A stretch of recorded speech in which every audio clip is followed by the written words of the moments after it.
કેમ છો મિત્રો? તો આપણે એક એમજી છે ગ્લોસ્ટર, હવે થોડોક પ્રોબ્લેમ છે તો ચેક કરવા આવ્યા છીએ. ચેક લાઇટ આવી જાય છે, સ્કેનર સાથે છે, ધીમે ધીમે હાઈકે જાય છે, જોઈ છીએ હવે શું થાય છે. બરાબર. હવે આમાં આપણે હારે આપણા મિત્ર એવા કેવલભાઈ સાકરિયા પણ હારે છે, અને આપણા એડિટર એ પણ આપણી હારે જ છે. તો હવે આમાં જોઈએ છીએ શેનો પ્રોબ્લેમ છે, શું છે, પછી તમને ધીમે ધીમે બતાવીએ આપણે શું છે આમાં. બરાબર. અત્યારે તો જો કાંઈ ચેકલાઇટ બેકલાઇટ કાંઈ આવતું છે નહીં, પણ ગાડી હાંકવાની બહુ મજા આવે છે મિત્રો. મસ્ત ગાડી છે, લેન્ડ ક્રુઝર જેવી ફિલિંગ આવે છે. કોઈ આડું ટપકતું નથી, નકર આમાં તો ઉલરી જાય. સ્પોર્ટમાં નાખતો ન બહુ. સ્પોર્ટમાં તો નથી, અત્યારે તો ઇકો મોડમાં હાલે છે, પણ ઇકો મોડમાં આ ગાડી સીધી સમજો બૂમ થઈ જાય છે, 80-90 હોર્ન થઈ જાય. પણ આપણે એટલી બધી નથી હાંકવાની, આપણી ગાડી નથી. આપણી ગાડી લેવું તો એટલી સ્પીડમાં હાંકશું. અત્યારે તો આપણે નોર્મલ હાઈકે જાય, ચેક લાઇટની રાહ જોઈએ છીએ.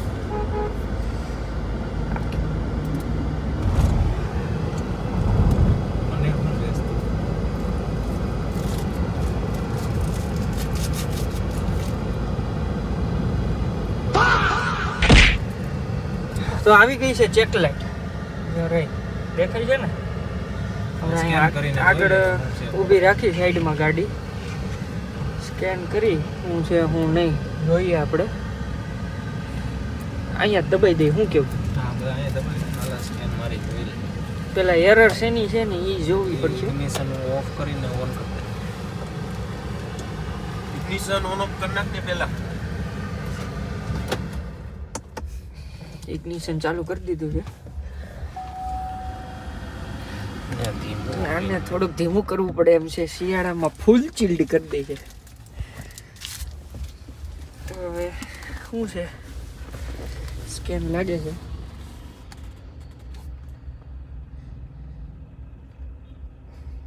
ફટાફટ સ્કેન થાય છે.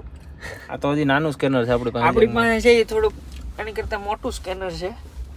આ તો હું લોકલ કહેવાય, લોકલ સ્કેનર કહેવાય આને. આવી ગઈ છે heat flow meter, lost communication. પણ પહેલાં જે એરર આવતી હતી ને એ એરર નથી આવતી. એ આ ચેક લાઇટ બીજી કંઈક આવે છે. EGR ની તો એરર આવતી નથી. આમાં મેઇન આપણે EGR નો પ્રોબ્લેમ છે, એના લીધે ચેક લાઇટ આવી જાય છે, પણ EGR ની એરર આવતી નથી. જોઈ રિંગ રોડ પૂગી ગયા છે. હવે રિંગ રોડ થી ગાડી બંધ ન પડે તો સારું. મને તો ઈ બીક છે. મને એમ લાગે ચા પીવી જો તાવદી એરર નહીં દે. ચા નો પીવી પડે, એમ ન પી જાય. કેમ થાય વૈજા ચા પીધા વગર? હે ફૂલ મગ્ન રીતે આમ એરર જોવે છે. IELTS ના ક્રેકર છે એવી રીતના ઇંગ્લિશ વાંચે છે. IELTS ના ક્રેકર ની જેમ ઇંગ્લિશ વાંચે છે. કા કેવલભાઈ? નવી એરર પડવા માંડી છે. એ તો મેં તને ગાડી પહેલાય કીધું કે નવી એરર પડે છે. EGR ની તો એરર પડતી જ નથી. ઇન્ટિરિયર બહુ મસ્ત છે આ ગાડીનું, એકદમ. આને કયો કલર કહેવાય? બ્રાઉન કલરમાં છે ઇન્ટિરિયર. કેવો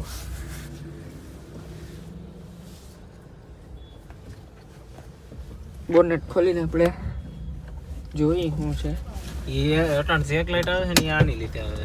આ બી નું કઈ નથી. આ જો અમે લાઇટ ઓન લખ્યું, એ તો આપણે હેડલાઇટ ની છે. હેડલાઇટ ચાલુ છે.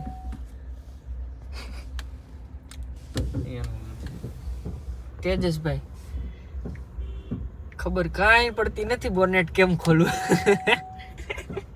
અને બોનેટ ખોલવાનું ટ્રાય કરે, ખુલ્લું તો કરે લે બોનેટ.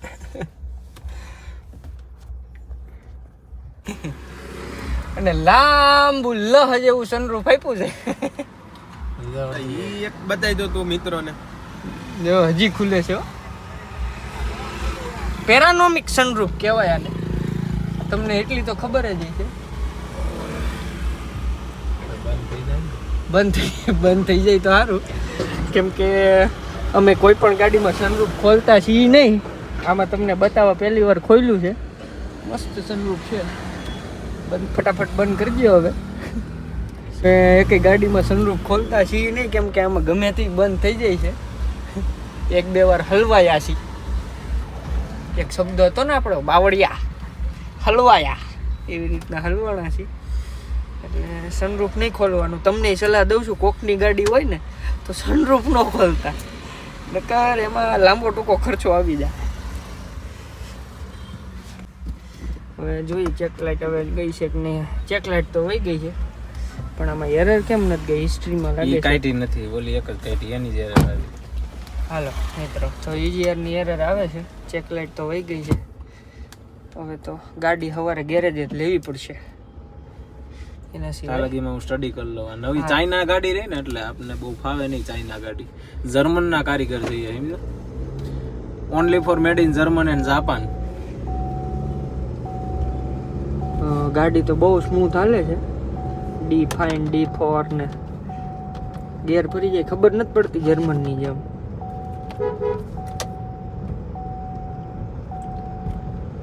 કોક જો હે તો એમ થાય કે હું લાઇટો ચાલુ કરીને હાકે, પણ આપણે જો ભાઈએ કેવું પ્રેમથી ઇન્ડિકેટર આપી દીધું. આ ગાડી જેવડી મોટી છે. આ તો એરફ્લો સેન્સર નું. ગાડી બહુ મોટી રહી ને એટલે આમાં હાલતા છે ને સાઈડ જ સીધી આપી દે, બે ડીપર જ મારવા પડે. સબ બધારાની સાઈડ આપી દે એવડી છે ગાડી. આમ એમ લાગે કે લેન્ડ ક્રુઝર રાખી છે. પાછી એરર આવી છે? પાછી એરર તો નથી આવી, પણ આ ભાઈને કંઈક એવો ફોલ્ટ પકડાનો લાગે છે. સાઈડમાં રખાવી ગાડી. એવી નથી ને? નહીં, ચેક લાઇટ તો નથી આવી, પણ તમે કહેતા જઈજો હું ફોલ્ટ છે, એટલે આપણે આપણા દર્શક મિત્રોને બધું રેગ્યુલર અપડેટ આપતા રહીએ.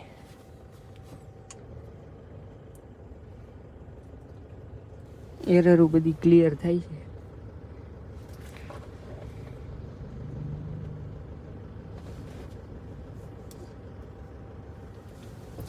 ક્લિયર તો થઈ ગઈ છે બધી એરર. એવું કહેવા માંગે છે એન્જિન ને જેટલી હવા જોઈએ ને એટલી મળતી નથી બરોબર. તો આપણે ફૂંક મારીને પુગાડી દઈએ ને કેબલ. હા, હવે ઈ જ કરવા દઉં. ફૂંક મારીને પુગાડે છે. ફૂંક મારવા ગયા છે કોણ? ફૂંક મારવા ગયા છે. ઓલી એક તમને ખબર હોય તો મિત્ર, ગાડી આવતી સુઝુકીની એક ગાડી આવતી, એમાં ફૂંક મારે આ ગાડી હાલે. પેટ્રોલની જરૂર નહીં, પેટ્રોલ ખાલી એને ઊંઘાડવાનું જ હોય.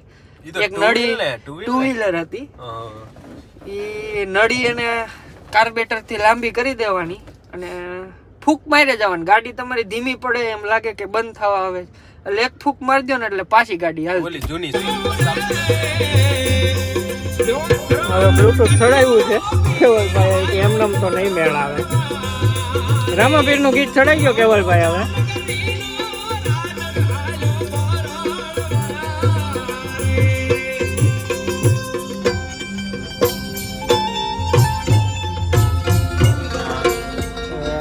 ગીત ચડાવે છે રામાપીર નું. જોઈ હવે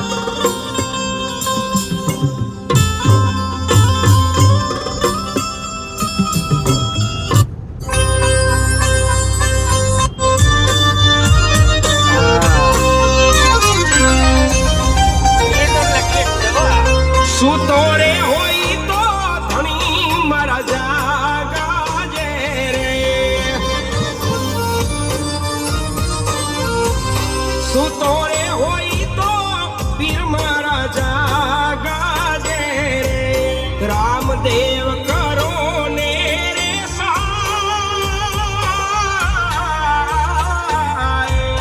સુતો રે હોય તો ધણી મારા જાગા દે.